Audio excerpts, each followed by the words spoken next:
Ұлан газеті мен Әл-Фараби атындағы Қазақ ұлттық университетінің журналистика факультеті бірігіп ұйымдастыратын форумда қазір 50-ден аса бала біздің редакцияға келіп отыр.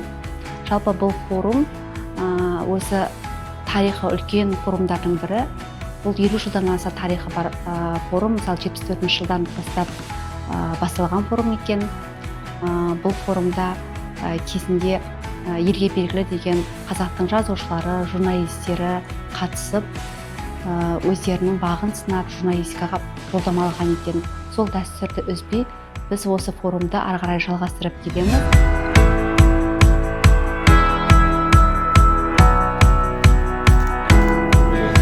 Енді жастармен кездескен қашанда қызықты.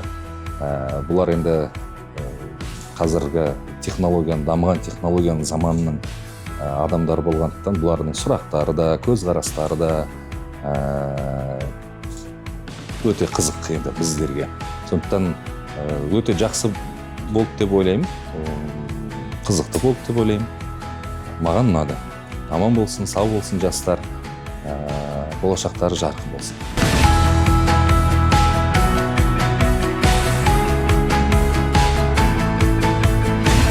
Бүгін біз форумда жасанды интеллектті қолдануды жас авторларымызға үйретеміз. Зерттеулерге сәйкес 2025 жылы әлеуметтік желілерде 90% контент ол осы жи көмегімен жасалған. Бірақ оның бәрі көріп жүргеніміз тек қана фото-видеоны генерациялау, ал оның қауіпсіздігіне көбіміз назар аудармаймыз. Осы жолы бізде еліміздің түкпір-түкпірінен келген балаларға осы желілерді қауіпсіз пайдалану бойынша барынша қорықшылықтар, практикалық тапсырмалар, кеңестер береміз. Және балалар әрмен қарай сол нәрсені өзінің мектебіне, сыныбына үйретуге көмектеседі, түсіндіреді деген ойдамыз.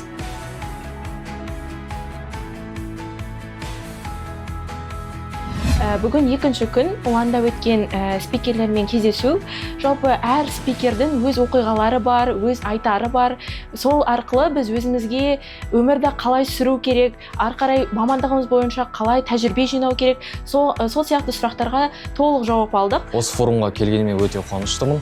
Мен бұл форумды өзімнің сыныптастарымнан естідім. Жалпы менің болашақтағы мамандығым журналистика мамандығына түскім келеді.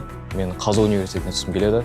Осы форумға қатысу мен үшін мамандыққа жетудің өте ықпал беретін мүмкіндік деп танимын. Бүгін біз 28 наурыз күні өткізілген жас тілшілер форумының екінші күні Ұлан қара шаңырағында болып жатқан форумға келіп қалдық. Бүгінгі форум өте қызықты өтті. Азамат ағамыз келіп, барлығы бізге дәріс өткізіп, осылай қызықты сұхбаттар болды. Біз білмейтін сұрақтарымыздың жауабын алып, және де өзімізге керек пайдалы ақпараттарымызды ала алдық.